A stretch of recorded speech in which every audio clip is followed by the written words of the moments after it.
Non a caso scelta qui la location, perché c'è un'unione che lega fra loro la protezione civile, le frecce tricolori, in un nome chiamato Friuli.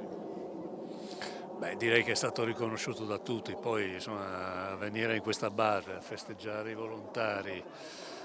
del nostro sistema di protezione civile, dopo non aver fatto l'anno scorso questa tradizionale festa per le cose che sono accadute, per i volontari che sono mancati, per tutto quello che è arrivato dietro,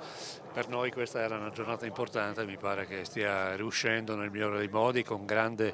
soddisfazione da parte di tutti, riconoscimento da parte del governo, al nuovo del Dipartimento e soprattutto ho visto una felice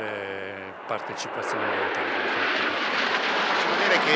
i volontari della protezione civile sono i nostri amici silenziosi, nel senso che quando serve sono sempre pronti. È un esercito di solidarietà insostituibile che non possiamo pensare di mettere a repentaglio senza avere delle regole che li tutelino. Io ho avuto modo di dirlo in maniera evidente, quindi il governo è anche intervenuto nel momento in cui sono accaduti alcuni fatti che sono ancora pendenti, non si può donare ed essere a rischio penale.